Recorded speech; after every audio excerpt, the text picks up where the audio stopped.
விவரம் இல்லாம விஜயை தாக்கிட்டா. இளைய தளபதி விஜய் தாக்கப்பட்டாரா?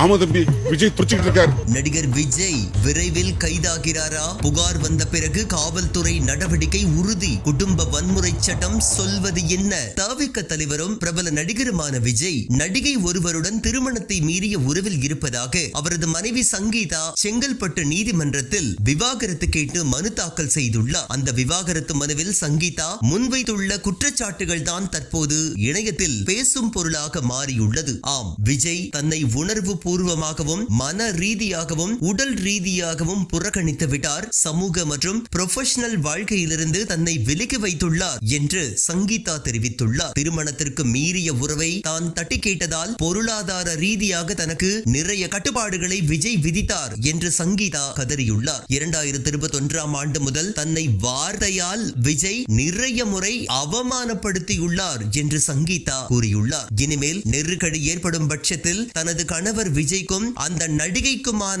ஆதாரங்களை வெளியிடுவதாக சங்கீதா தனது மனுவில் தெரிவித்துள்ளார். சங்கீதாவின் இந்த குற்றச்சாட்டுகள் அனைத்தும் குடும்ப வன்முறை சட்டத்தின் கீழ் வருகின்றன. தான் எந்த அளவிற்கு ஒரு நெருக்கடியான நிலையை எதிர்கொண்டிருந்தால் சங்கீதா இப்படி வெளிப்படையாக அறிவித்திருப்பார் என்பதை நாம் புரிந்து கொள்ள வேண்டும். மீண்டும் தனக்கு விஜயிடமிருந்து அழுத்தம் கொடுக்கப்படும் என்பதாலேயே சங்கீதா நீதிமன்றத்தை நாடி மன பாரத்தை இறக்கி வைத்துள்ளார். ஒருவேளை குடும்ப வன்முறை சட்டத்தின் கீழ் சங்கீதா புகார் அளித்தால் விஜய் மீது எந்த மாதிரியான நடவடிக்கைகள் எடுக்கப்படும் என்பதை கவனிக்க வேண்டும். ஒரு பெண்ணுக்கு உடல் ரீதியாகவோ மன ரீதியாகவோ பாலியல் ரீதியாகவோ அல்லது பொருளாதார ரீதியாகவோ தீங்கு விளைவிக்கும் அல்லது காயப்படுத்தும் எந்த ஒரு செயல், நடத்தை அல்லது உணர்ச்சி மற்றும் புறக்கணிப்பு ஆகியவை குடும்ப வன்முறை சட்டம் என்று வரையறுக்கின்றது. அதன்படி புகாருக்குள்ளான கணவர் அவரது குடும்பத்தினர் மீது ஓராண்டு முதல் 3 ஆண்டுகள் வரை சிறை தண்டனை விதிக்க இந்த சட்டம் வழிவகை செய்கின்றது. ஆகையால் சங்கீதாவிடமிருந்து குடும்ப வன்முறை புகார் வந்தால் காவல்துறை